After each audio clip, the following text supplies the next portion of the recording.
Well, you know what? There's something magical about flying, soaring above the clouds, watching the world shrink beneath you. I guess it's the freedom, the wonder, and possibility all at once. You know what? Deep down, there's always a whisper of unease. You're sealed in a metal shell miles above the earth, trusting machines and strangers to keep you safe. Every bump of turbulence, every flickering light reminds us of just how far we are from solid ground, and how quickly that magic can turn to dread. All themes that I visit in tonight's deliciously evil tale. You ready, my friends? Okay then, let's go with Flightplan for Halloween by Kyle Harrison. Last year, Bloody Disgusting gave it 4 out of 5 screams. Fangoria magazine touted it as the most original haunted house concept on the market. But you shouldn't believe the reviews. No, really, don't. Full moon flights are not what they seem. According to the brochure, they're a modern haunted house for fans of fear, a departure from the ordinary and a journey into the unknown where nightmares are inescapable. We don't allow guests to book flights. Instead, we let those who have the courage and curiosity come to find us, the blurb read. Everything about it screamed a publicity stunt to me. A private jetliner filled with costumed actors and jump scares designed to give people an adrenaline rush all night long. The latest event was this Halloween near me, and since I couldn't think of a better way to spend the evening, I decided to take a drive out to the provided coordinates where the plane was set to land.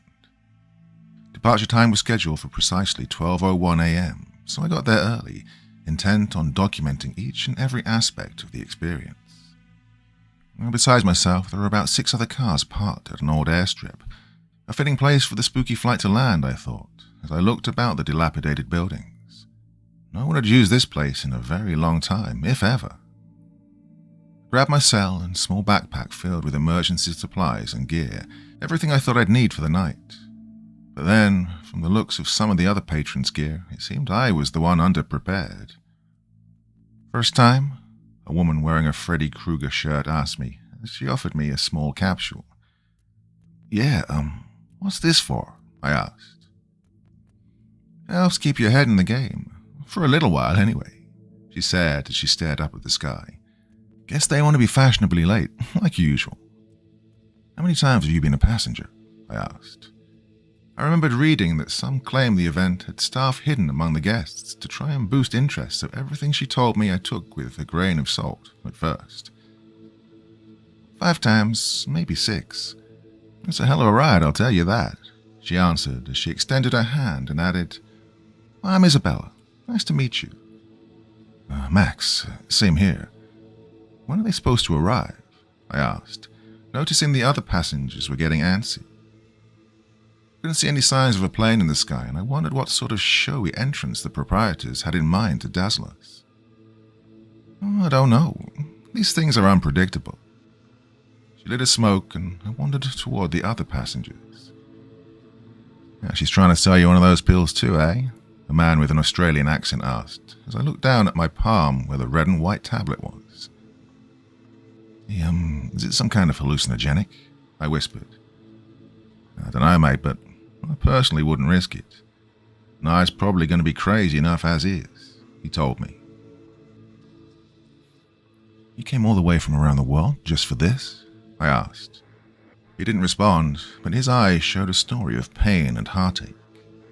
He was searching for something, but wouldn't dare disclose what. The others were not as fascinating. 2 twins from Manchester were here for a birthday present to each other, and a couple of young reporters finished up our group. Considering the price of tickets for the event, I knew that to get their money's worth, they all expected an extreme fright. 20 minutes passed and the flight still hadn't arrived, so the taller twin, Tanya, started to make a fuss. "This is so unprofessional," she said as she walked toward the wide hangar bay. I gathered she was hoping to find someone to complain to. It was the first time that I noticed we were the only ones here. I'd read online that the flights were always packed to the gills, so why were there only 6 of us? "What do you suppose is going on?" Isabella asked. She wasn't as chatty either. In fact, the whole group seemed on edge as we followed Tanya to the other side of the airfield. Even the wind had stopped blowing. Something about the night just suddenly seemed more sinister. As we turned to go back toward where we'd parked, a sharp burst of air pierced the darkness, and all of us felt it nearly knock us down. Tom, the Aussie, lost his hat and actually tumbled over as I looked up and saw the large passenger plane seemingly appear out of nowhere. It was about the size of a Delta airline jetliner, with at least the capacity for 150 passengers or more, and painted entirely black to match the dark sky. A rumble of thunder crackled across the backdrop of the plane as I noted that there were only a few windows and only one entrance, further showing that they intended for you to have an immersive experience once aboard. I knew it hadn't been there moments ago. Now all of a sudden it had landed. The ramp to the first-class seating area was already lowered, as though they'd been the ones waiting for us rather than the other way round. Isabella gave me a nudge and said nervously, "Well, I told you they know how to make an entrance." I nodded and grabbed my things, heading toward the plane as I spotted one of the stewardesses gathering luggage from the other passengers. Tom was the first in line, eager to be aboard. "Welcome back, Mr. Bradley. Always a pleasure to have you flying with us," the pale blonde employee said. Her face looked so perfect, I half thought she was a robot of some kind, so pristine and exact.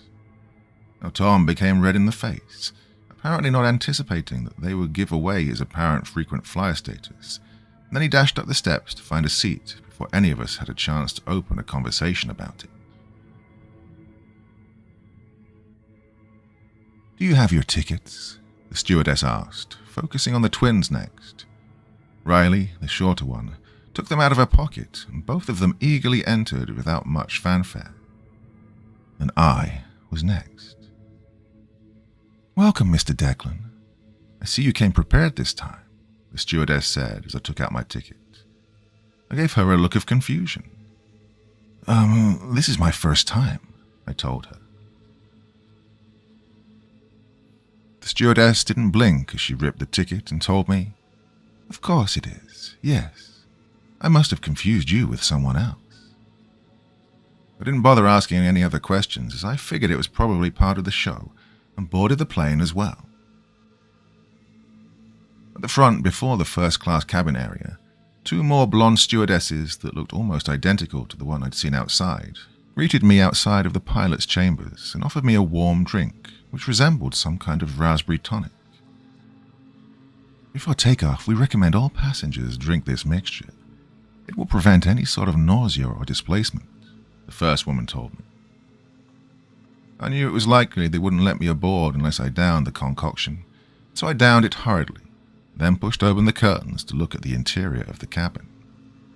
Much to my surprise, it looked like any ordinary jetliner, with rows of compartments above the seats for luggage, and about 5 seats on either side of the aisle, most of which were empty.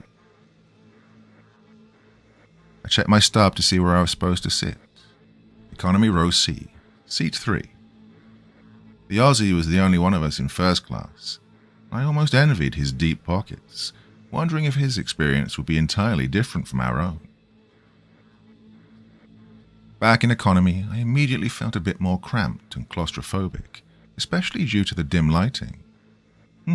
Was that for aesthetics? I wondered, as I moved to my seat and noticed I was near a window that appeared to be sealed shut. A moment later, an Asian businessman appeared from the curtain and nodded, sitting down next to me. "Oh, did you get here late?" I asked, not recalling him in the crowd outside. He responded in his native tongue and took the seat beside me, nervously fidgeting with his wedding ring as more passengers boarded. "Bloody hell, where are all these people coming from?" I asked, noticing a whole family pass us to go to third class. I reached over to my window to try and see if maybe a large group had shown up at the last minute, but then Isabella reached from the row behind me and kept me from opening it. "Well, I wouldn't do that if I were you," she warned. I snatched my hand away, tired of her games, and pulled the shutter on the window up anyway. But the airfield didn't look familiar anymore. Instead, it seemed as though we were landed somewhere in a busy city district, like Hong Kong or Seoul. Nowhere near the same rustic countryside of Midwest America. "What the hell?" I whispered as Isabella shut it back. "We're about to take off, and trust me, you want these closed," she warned again. And this time I decided to listen. Another stewardess appeared near the front of the cabin and grabbed a small speaker connected to the compartment beside her to give us a few guidelines. I couldn't help but notice that the plane was now seemingly packed full of people. "Good evening. On behalf of all of us here at Full Moon Flights, we want to thank you again for joining us on this amazing journey. The captain has turned on the fasten seatbelt sign at this time as we go over a few instructions in the event of an emergency," she said in a sing-song voice. Honestly, she seemed a bit too chipper given the information she next presented. "As you might have noticed during your arrival, there are no emergency exits or equipment aboard the flight. We have optimized the cabin to be entirely for the experience into the unknown. That being said, should we encounter any unanticipated turbulence, we ask all passengers to remain seated. The safest bet for us to reach our destination will be your full cooperation in these circumstances." I couldn't believe what I was hearing, especially how dangerous it sounded. I heard one man behind me cuss profusely as the stewardess next explained there was no emergency oxygen on the airliner either. "Rest assured that what you'll be dealing with tonight will take your breath away, but if you can face it, you will get to your destination as intended," she said as she finished her announcement and then disappeared to the front of the plane. Something about the way she spoke made me very uneasy. Her choice of words felt intentionally vague. A clamor of gossip stirred as we all wondered what the hell we'd signed up for. "This may just be to get us nervous," a younger girl said a few rows up. "I heard they intentionally make it this intense before the show starts," another man said. It made me a little calmer to hear these rumors swirl about, but I still had no idea what to expect. Behind me, Isabella squeezed my shoulder and muttered, "Buckle up, Max." I obeyed her and listened as a new voice came over the intercom.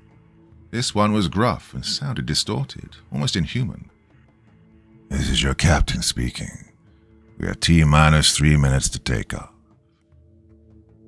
I'm not sure why, but the succinct way he spoke, coupled with the way my stomach was twisting into a knot, made me very uneasy. There was no turning back, no escape, I realized. And the plane began to move. Instinctively, I gripped the seat cushion as I felt the engines begin to roar and the plane shake and pick up speed. The Asian businessman next to me did the same, closing his eyes and seemingly chanting. Was he praying? I could hear the wheels skid against the runway and the noise grow louder as I was pushed into the seat a bit by the thrust of the engines. Then we began to ascend. The roar got louder as I looked about at some of the other passengers to see their reaction. Some were grabbing bags to puke in, clearly new flyers, while others were excitedly counting the seconds as we kept going higher. I wasn't sure which category I fit in, but I was ready for the flight to stop its rush into the heavens. The plane shook again as we reached what I assumed was the highest altitude, and the light above my seat told me I could move about the cabin freely.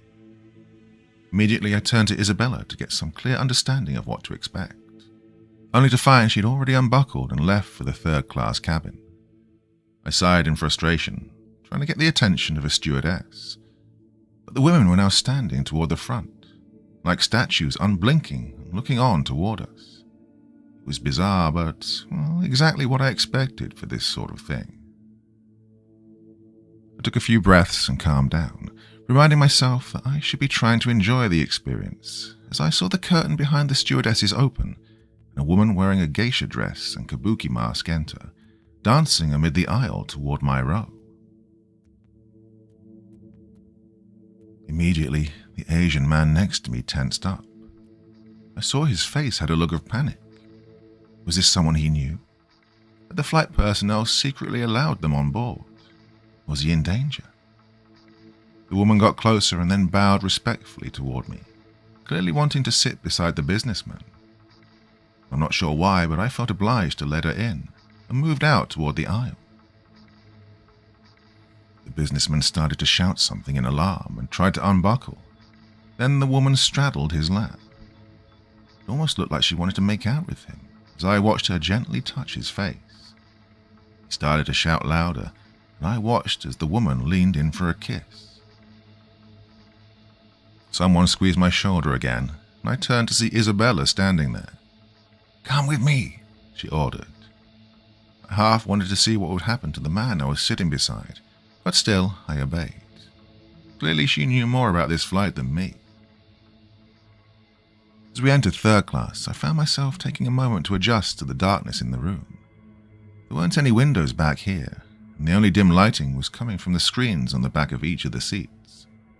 Miniature flat-screen televisions that all of the passengers were glued to like zombies. "What is this?" I whispered, worried that our voices would break some of them from a trance. "I believe they're doing something to them. Brainwashing or something. Well, I'm not sure. I was hoping you could help me into the luggage compartment overhead," she said as we made it to the middle of the aisle. I noticed that the expressions on the people's faces seemed contorted with terror and dread, as though whatever they were watching was driving them mad. "Sure, but before I do that, you need to be honest with me. Why are you really here?" I asked. Isabella bit her lip and glanced toward the door. "Don't have time for that.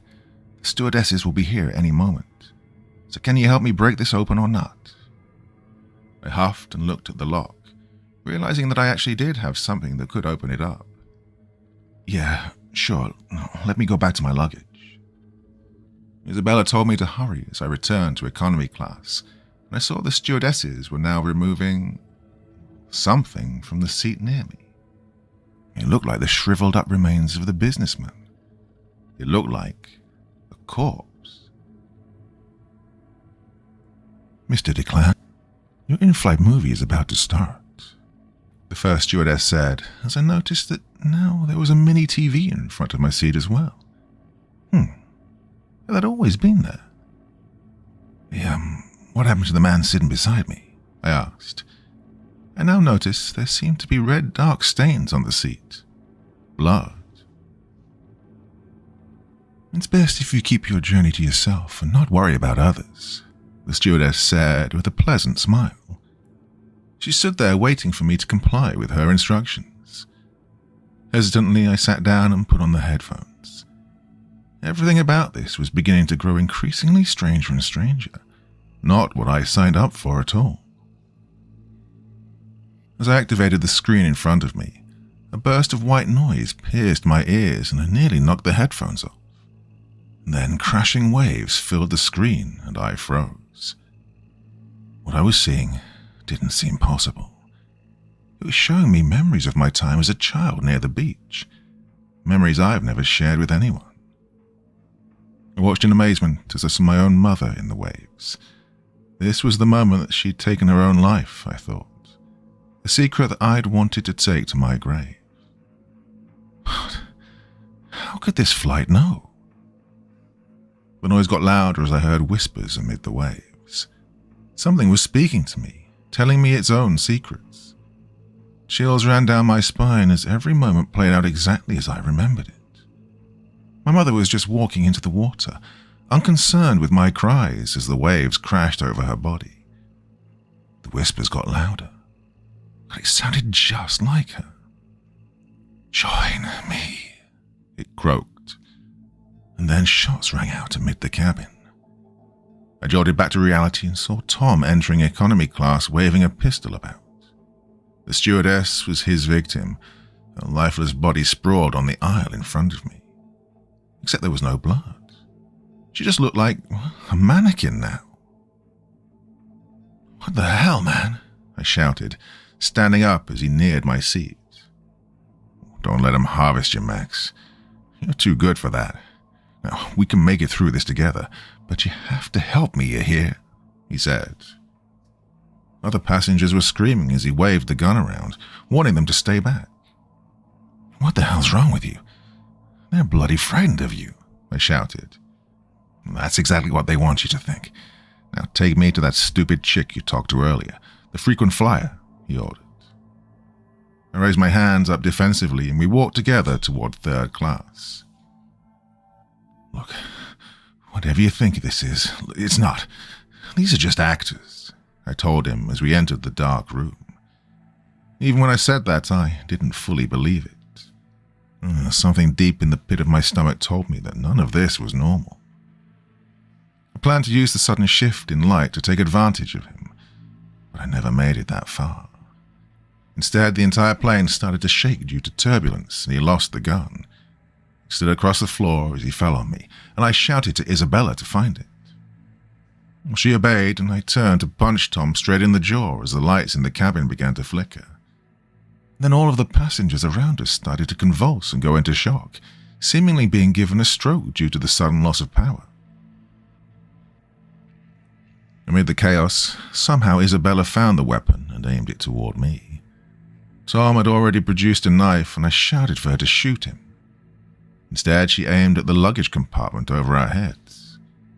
A single bullet caused the lock to blast off, and several small bags fell, causing Tom's knife to become lodged in my shoulder. Shit, I said as I looked across at some of the passengers, begging them to help. Instead, they were beginning to attack each other. One man was mauling out his son's eyes and eating them. A woman was digging straight into her face, trying to rip skin off. And two children were smashing each other in the stomach constantly with sharp forks. Any hope I had that this was all an act died at that moment. Isabella scrambled to search amid the bags as Tom got his bearings. And then she found what she was looking for. It looked like a small briefcase. "Don't!" Tom shouted. I frowned, trying to figure out what the hell was happening as she put in the correct key code and the latches unbolted. Inside there were 6 coals filled with a glowing yellow serum. She grabbed one and rushed towards the Aussie. I crawled out of the way into one of the seats as she lunged and pierced his neck, forcing the needle in all the way. I saw Tom's eyes dilate and then go completely black. Then he fell to the floor, unconscious. I snatched up his knife, just in case things got crazier from here. That was a smart call. Before I got a chance to even ask Isabella what the hell she was doing, she was through the curtain to economy class. I slowly stood up, trying to catch my breath, when one of the mutilated passengers grabbed a hold of me, forcing me to stare into their hollow, sunken face. There wasn't even a face there anymore, just a maw with endless teeth. Somehow they'd transformed into nightmarish beings. I pushed it away and tumbled over Tom to get back to economy class, pausing in between the 2 cabins to go into the restroom. The small room felt so much more claustrophobic than usual as I locked the door and looked at my reflection in the mirror. Splashing water on my face, I tried to get a hold of myself and chanted, "It's all in your head, Max. It's all in your head." I gripped the sink for a minute and felt my breathing return to normal, hoping that maybe I was able to come back to normalcy. Then I noticed something shimmer in the mirror. I looked at it for a short moment, frowning in concern. Then my reflection smiled wickedly toward me. A second later, a strong, icy hand emerged from the mirror and gripped my neck. I was gasping for breath as I felt my reflection strangle me, and I reached into my pocket where Tom's knife was still hidden away. I sliced it across the doppelganger's arm, causing strange black slime to bleed out from him as he loosened his grip, and I escaped to the main cabin. I was still trying to make heads or tails of what was happening when I caught sight of the twins. After all that had just happened, I could hardly remember their names. Riley? Tanya? All I knew for sure was that they were both covered in blood, hobbling toward me, knives in their hands, having carved off each other's skulls, blocking my way to first class. I could hear Isabella shouting something to a stewardess as I looked back toward third class. The jetliner was shaking violently again, and I heard the captain announce something overhead. "Attention, esteemed guests. We're entering a rough patch, and I advise you to buckle up," he said in a voice that sounded too excited for the coming maelstrom. Suddenly I was thrust to the ceiling. The twins fell upward as well, their bloody bodies toppling like ragdolls as I found myself unable to avoid sliding into them. The airliner shook, and I slowly moved toward the aisle where this all had begun, trying desperately to regain my footing. And then I heard a loud growl from the third-class cabin. Oh, I shouldn't have looked. Tom's head peered out of the curtain, but what followed was less than human. It had a long neck, like a giraffe without skin, and legs that were as wide as the entire cabin, stretching out toward passengers and stepping on them like ants. The legs had mouths like a Venus flytrap, shrieking as the strange creature twisted its body like a contortionist. It clung to the ceiling, Tom's pure black eyes looking straight at me as his chest opened up and hundreds of miniature spidery creatures skittered toward me. "Holy shit," Isabella shouted as she entered the room. Tom leapt toward her, shrieking as his mandibles ripped into her chest. The plane started to level again. I moved down to my seat, desperately trying to find some way off. Well, all I could think to do was break the window. I still had Tom's knife, and my rattled brain told me to give it a try. Reaching toward the window, I raised it up even as I heard Isabella scream for me to stop. I was expecting to see just the darkness of the night. Instead, it was blinding light, hitting me right in the face as I covered my eyes and tried to hit the window. I heard the glass crack, and I kept going as hard as I could. Suddenly the screams in the cabin were replaced with the roar of a void. Whatever was beyond the window, I'd managed to reach. Now we were all about to be sucked out. I gripped my seat as hard as I could as alarms began to blare. Tom's now gargantuan body was the first to go. It was like watching a camel be shoved through a needle hole. His face contorted, and I heard the breaking of bones. He tried to grab a hold of me, his tongue lapping out and sliding against my face as I heard him mindlessly groan. His front claw grabbed at my hand and I lost my grip, my legs hitting the shattered glass as I felt the roar of the plane against my body. It felt like I was a puppet being dragged by a massive child. I was gripping the window, looking toward the heavens. I can't describe the impossible things I saw in that sky. This was not our Earth, not our reality. It was a kaleidoscope of universes crashing into one another, exploding in rainbows of colors that I couldn't comprehend. From the endless, ethereal streaks of light and dark, massive tentacles wrapped around the plane like vines, suffocating it. I could see something just beyond the horizon. A maw, the jaws of eternal damnation themselves, ready to swallow me whole. Isabella reached out of the window to grab my hand and struggled to pull me in. I was lost in the gaze of the eyes of the demonic entity that awaited us. And as soon as I was inside, I saw that she had another serum prepared, this time for me. "You really should have taken that pill, bud," she warned as she stabbed in my arm before I could get a chance to react. The world spun. I saw her face begin to melt away. In its place were the twins, growing two necks and forming a single monster to grin devilishly at me. Then they faded and showed the geisha woman, except this time her kabuki mask was made of flesh, the remains of her husband. Her long, claw-like fingernails dragged at my chest as she removed the mask. And I saw my own mother, her lifeless eyes locked with my own as I fell into an ocean of sleep. I can't remember what happened next. It felt like I was having an out-of-body experience. I was above the plane now, watching as the tentacles of the monster crushed it and swallowed it whole. The shrieks of the passengers, not just hundreds but millions from all across reality, being fed into this hungry monster's jaws. And then I was back in my seat. The unfasten your seatbelt sign flashed on and I gripped my cushion, looking toward the Asian businessman who was now seemingly alive. How was I alive? Well, I looked down at my arm, rubbing the place where Isabella had injected me. It still felt sore.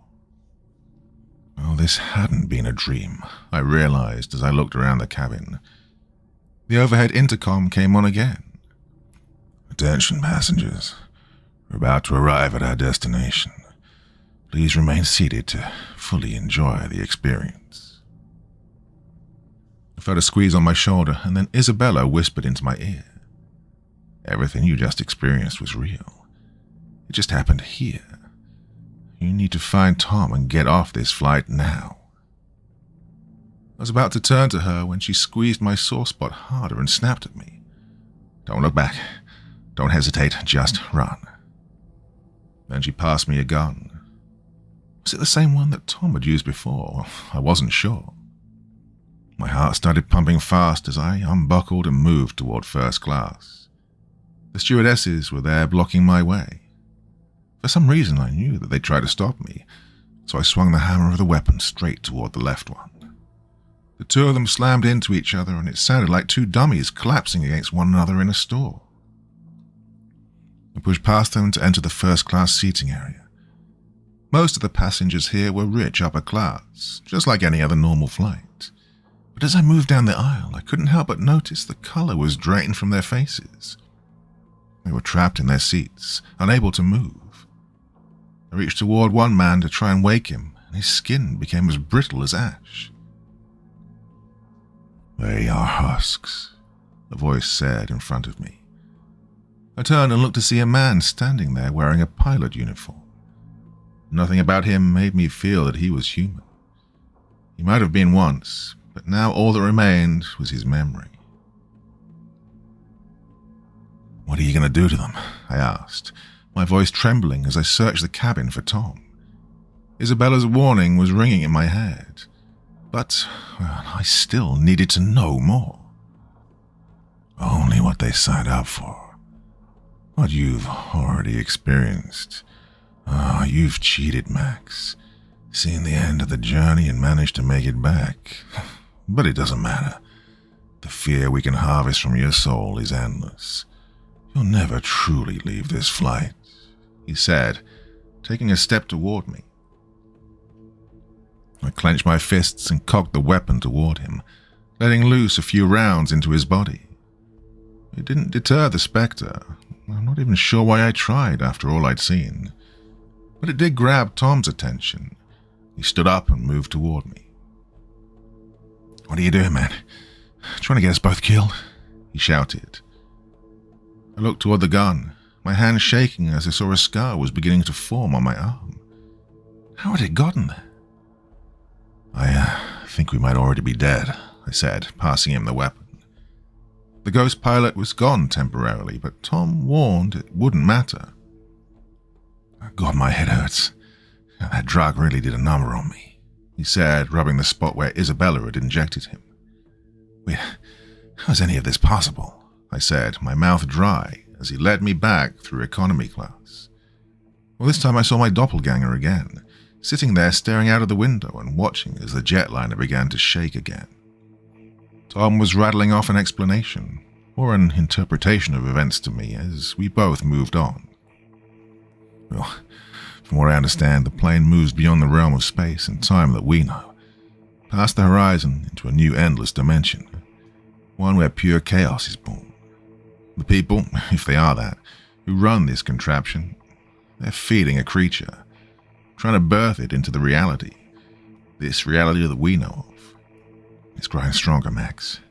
Every new flight is harvesting more memories of reality and fear into it, he said. We were almost to the back of the plane now. No one had stopped us.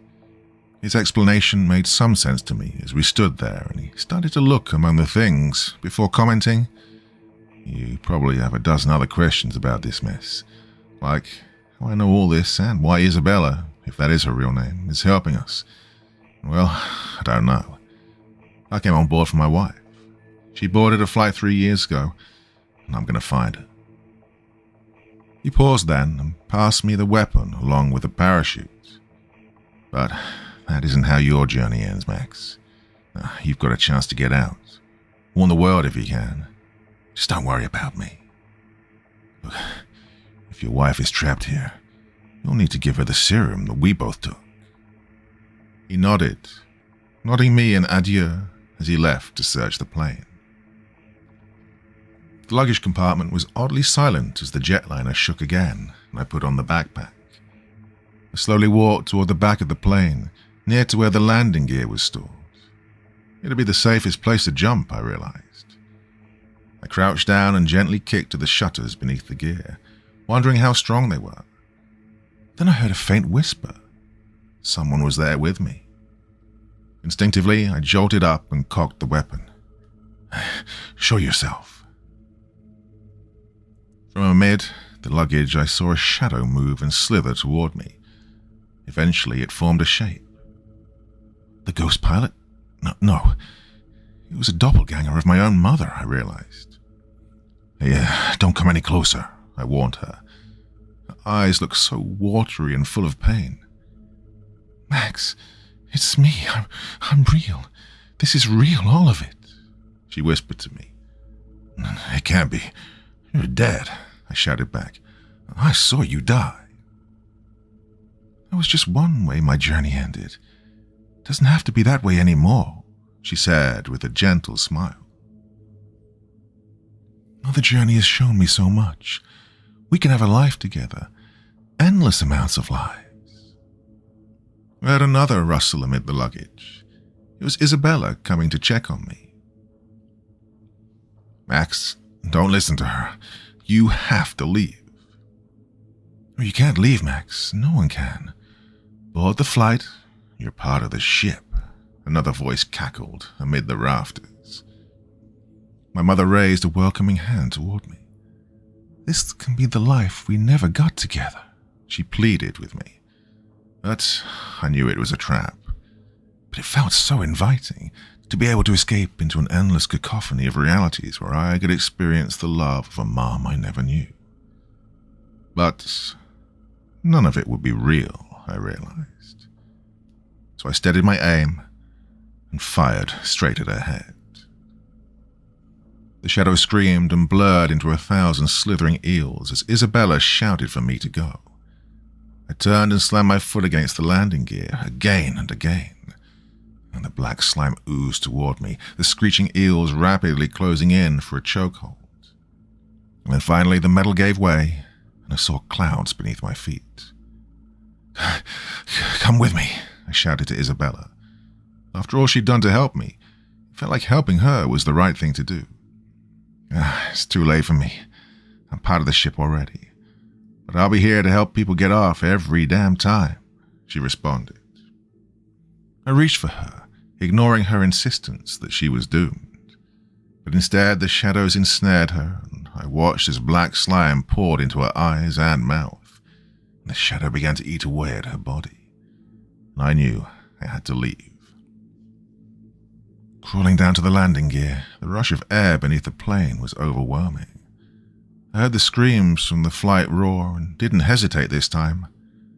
I jumped.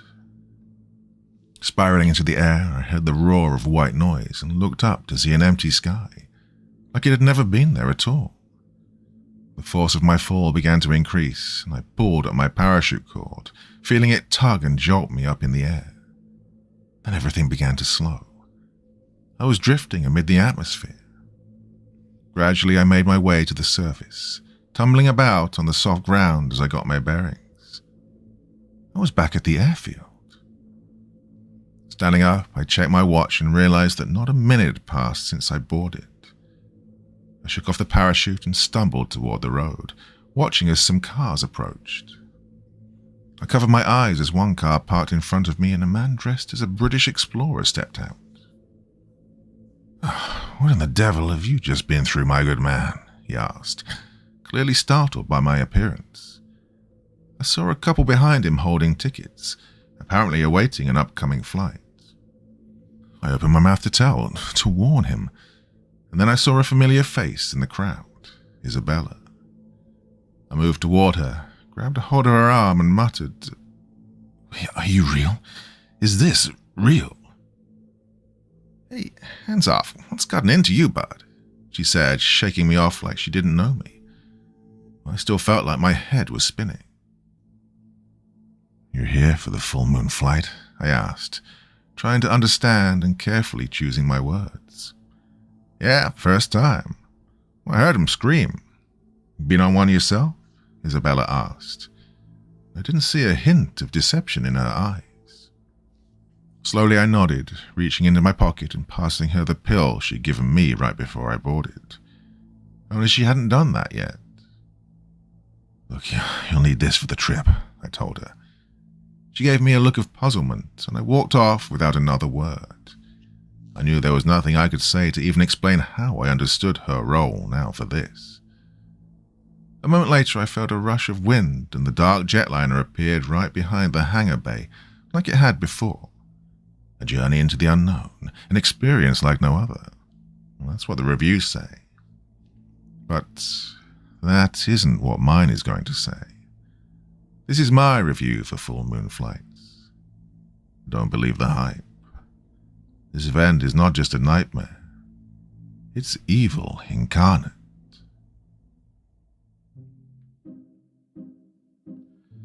So yeah, my dear friends, obviously I'm a bit early for Halloween, but that was such a wonderful story, I had to share it with you. Now, I need a little bit of a favour from you. Spread the word, tell people how wonderful I am. Get the word out there because YouTube is absolutely kicking my ass. Now, it's not just me. A lot of channels, a lot of established channels that have been around for years, YouTube is turning its back on us. They're just saying, well, okay, let's go for something new. Thank you very much and goodbye. So my viewing numbers are down massively, and it's kind of bumming me out, to be honest with you. Not the end of the world. I still love doing this, and I will continue doing this, but it would be nice if a few more people were watching. So, yeah, just tell your friends, all that kind of thing. Thank you so much. Anyway, that's enough for this evening. Probably back again tomorrow night, to be honest with you. So, see you then, yeah?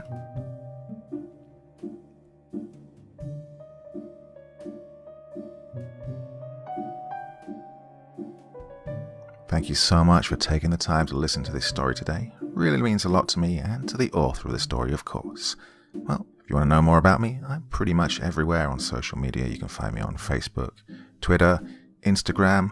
You can download my music on SoundCloud. I've got a Patreon if you feel like. Throw me $1 or $2. Very much appreciated. And of course, on Reddit, I have a place where you can leave stories if you want me to read one that you've written. Well, hoping to see you all again very soon. Till then, sweet dreams, and bye-bye.